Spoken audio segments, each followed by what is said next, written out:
Hey, you guys, are you excited? I am. Guess who we're speaking to? Just guess. Guess who we're speaking to. Hmm? Anyways, when you come back, I'll introduce. Right?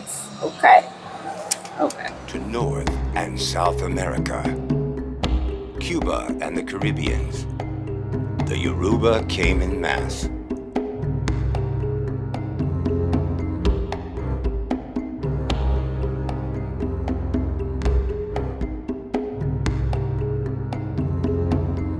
The Yoruba were a people who came from a thriving empire, an empire that had subject states, an empire that was well organized, well structured, well founded.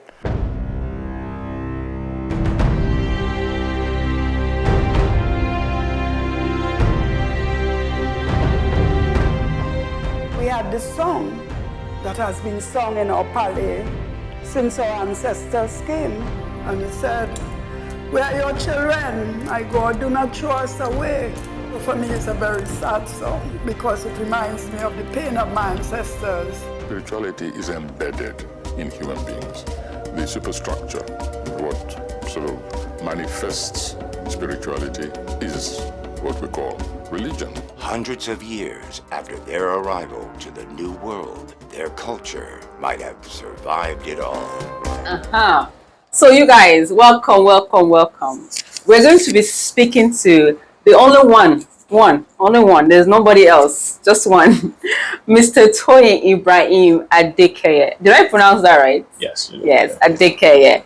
And of course, he's a Nigerian born, Los Angeles based, our Americana across the border. And definitely the director of Bigger Than Africa. As in, if you have not watched this documentary, you need to go watch. You will be mind blown. And of course, even the documentary, I believe so far it has received awards. Yes. Like, you guys, you're sleeping. Wake up, wake up. Go and watch this documentary. But before you go and watch the documentary, just listen to the director, the brains behind the documentary, and listen and get to know him a little bit more. Welcome once again. Welcome Thank to Chat with Thank you very much. Appreciate it. Okay, so we would definitely like to get to know you more. And on the basis of the documentary, which was your brainchild, I believe, just tell us a little bit about yourselves. Well, thank you very much, for having me and for the interest in Bigger Than Africa.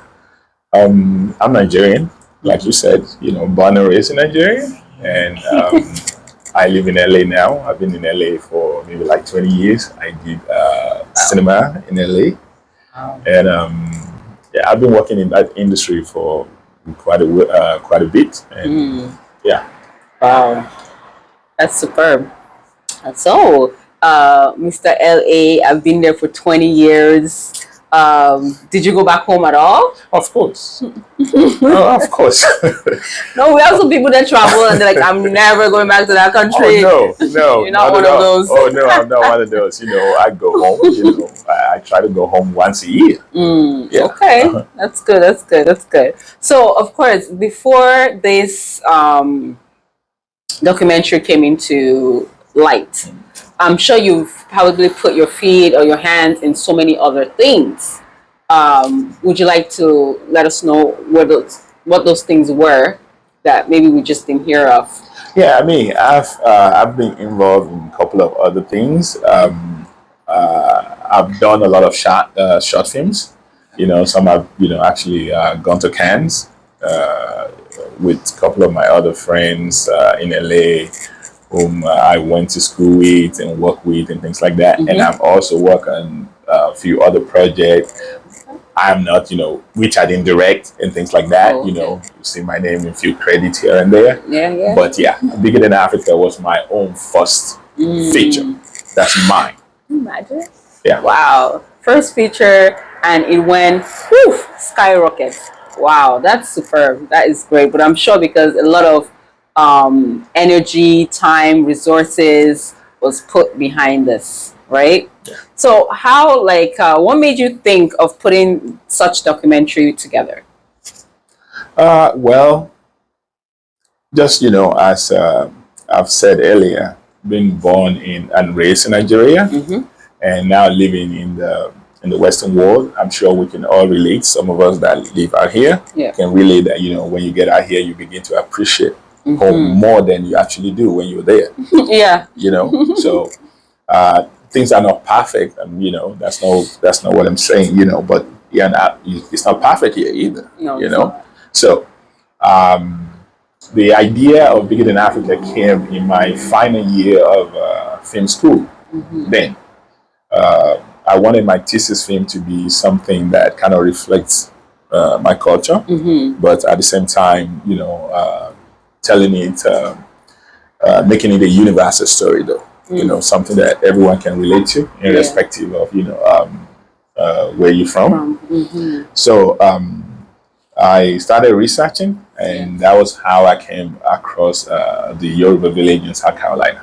Okay. So, I went there with my crew that I assembled, and we arrived in South Carolina, and we see a sign that says, "Oh, you are now leaving North America to enter, Yoruba kingdom." And the name of the village is Oyotunji, which we all know. For those of us that speaks Yoruba, we know what that means, and we know what Oyo Empire, stands for. It's one of the largest empire in West Africa before colonization. So then I see a village in North America, called Oyotunji, the awakening of Oyo. And knowing, what transpires in the transatlantic slave trade.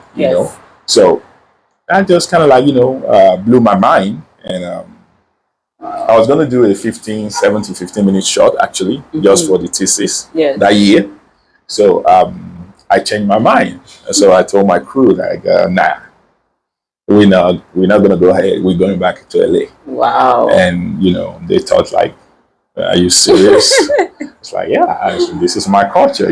This is not a 15 minute film. So I left it alone, and been doing other things. Actually, that year, the thesis that I did, I produced with another friend of mine. He's an American. Went to Cannes that year as well.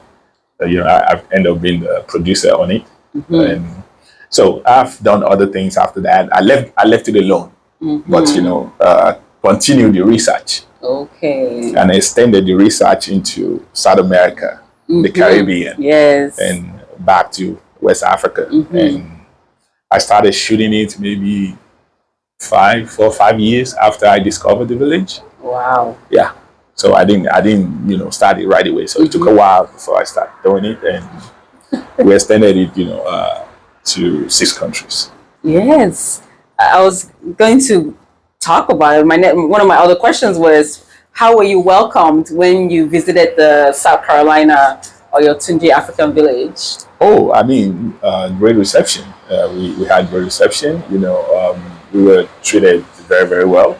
The king was very receptive to us, and he encourages me to come back. So we had a conversation, and he was like, "Oh, you're welcome to come back anytime you want it. This is home."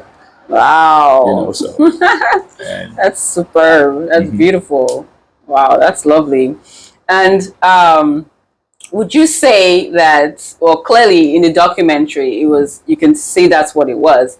Those who are outside of Africa tend to take more ownership of the culture than those that are in. Well, I would say yes, and no. And the reason for the no is that there is more awareness now. Okay.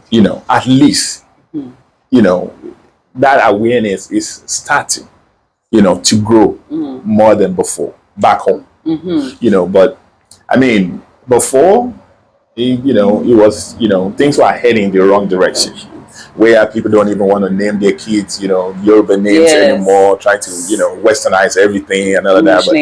But I think, with the help of social media and this generation, kind of like propagating, the strength of owning, like, owning that Absolutely. African Yes. culture and, being African, displaying the pride, globally. I think people are now beginning to, want to feel Realize, connected and realize that, okay, yeah, I can be this and be proud, Yes.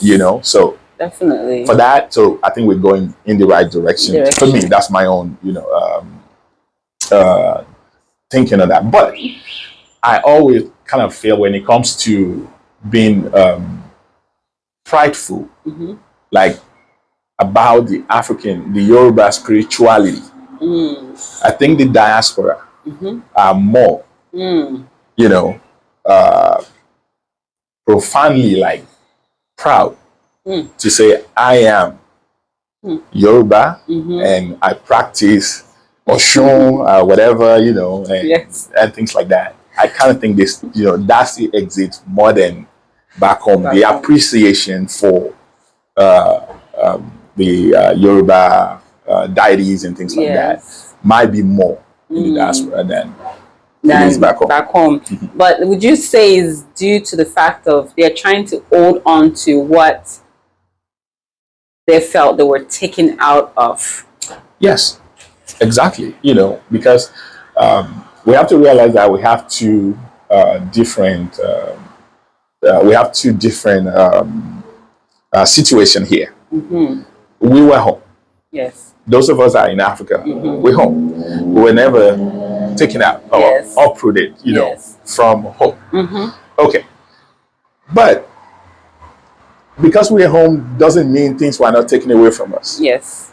Yeah. So a whole lot of our things were, deemed to be, evil, and not just religion, like almost our clothes, everything we do has been, reduced to, primitive and been deemed like, local.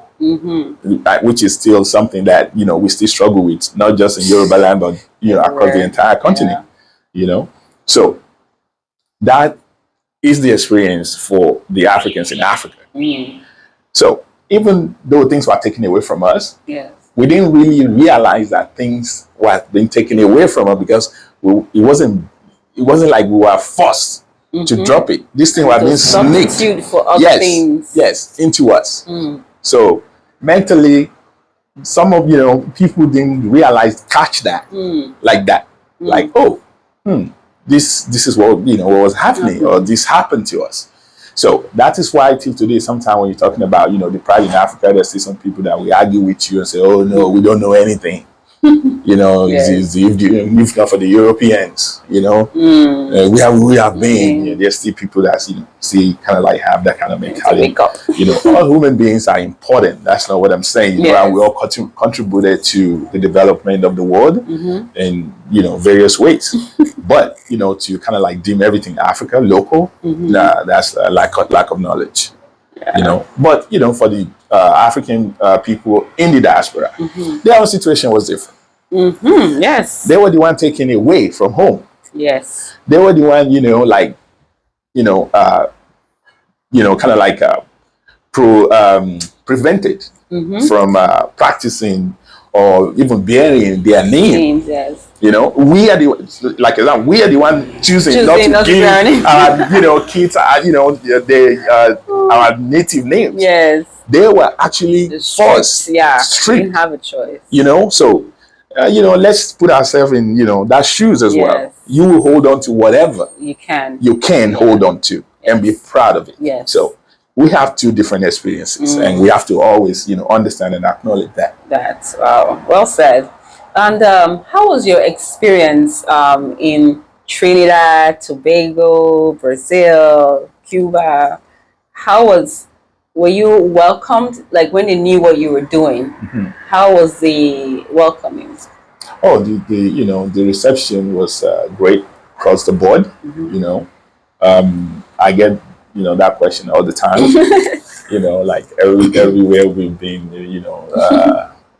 we've gone for screening. Yeah. People do ask me, oh, okay, so like for example, like I remember when I was in Trinidad. We were invited for screening in Trinidad. Yeah. And after the screening, someone in the audience was actually like part of my crew. Oh. You know, a Trini lady.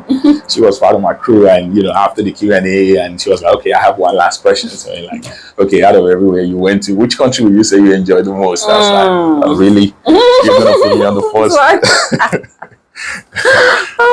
Here in Trinidad. Okay, I enjoy. You're gonna say Trinidad because you are in Trinidad. I enjoy everywhere. Yes. You have to understand that all these people that still hold on to the African culture and all that, they all have communities in all these countries. Yes. And we've have our research down and all that, but knowing those communities and being able to talk to them was really, really, really very helpful in the course of production. So we were really welcome.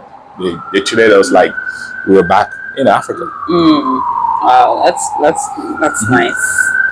For those who haven't visited Trinidad and Brazil and Cuba, you should go visit. Yeah, you should. You should. You'll be proud. You'll be proud. You'll be proud to be Yoruba because you're going to see that culture, everywhere. Everywhere. Wow. Now, of course, the people that I know that have watched this documentary, and I believe I've spoken to you about it before, they kept questioning that. Why is it the title it is Bigger Than Africa? Why? Okay. So please address these people. Okay, see